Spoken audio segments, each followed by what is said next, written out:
À quoi sert la culpabilité? Dans Malaise dans la civilisation, Freud explicite le premier ressenti qui traumatise tout être humain. Un profond sentiment de haine. Face au sein qui tarde, au biberon qui ne vient pas, à la distance qui s'instaure, le nourrisson perçoit psychiquement, après coup, son accouchement. Ma mère m'expulse, me rejette.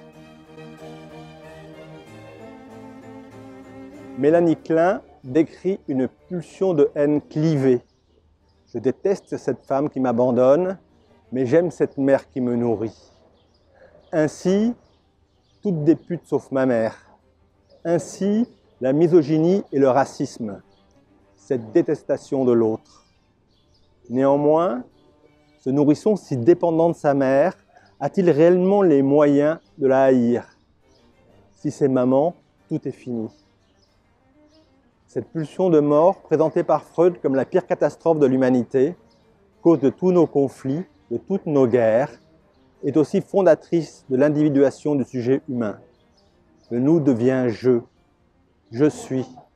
Face à cette castration avant l'heure, ce manque de complétude, cette menace d'anéantissement, plusieurs mécanismes de défense sont possibles. Les défenses psychotiques, la schizophrénie, ce n'est pas vrai, nous sommes toujours un. La paranoïa, ce n'est pas vrai, ce sont les autres qui complotent contre nous. Enfin, la mélancolie, si c'est vrai, c'est foutu. La défense perverse, c'est vrai, mais avec un objet, un doudou, maman est toujours avec moi.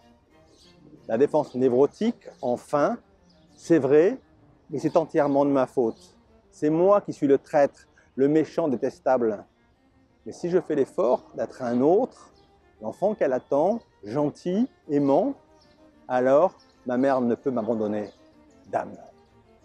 Contrairement aux préjugés, ce n'est pas l'autre, Dieu, la société ou mes parents qui me jugent mauvais ou incapable.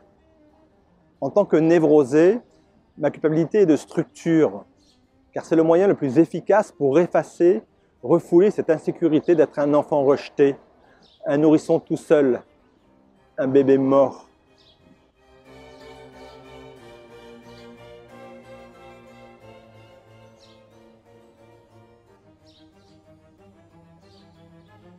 Il existe donc un mauvais moi haïssable qui porte ce traumatisme de séparation. Haine mortelle, impensable, impensée, clivée. Ce nourrisson détestable, coupable de tous mes maux, je le fais disparaître, je l'enfouis au plus profond, je l'oublie ou je le projette à l'extérieur. Moi je suis un autre, une personne aimable et donc en sécurité. La culpabilité est bien ce moteur qui nous arrache à la mélancolie, la dépression, la mort, avant de nous encombrer, nous immobiliser à nouveau. Vain Dieu.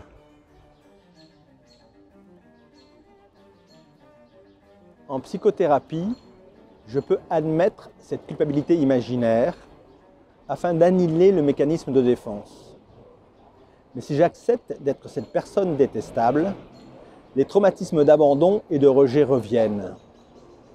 Le travail consiste alors, à l'aide du symbolique et de l'imaginaire, à se laisser traverser par ces ressentis mortifères, ces maux de corps réels, et à les remettre définitivement au passé, les rendre à l'enfant, au nourrisson. Plus facile à dire qu'à faire, diable.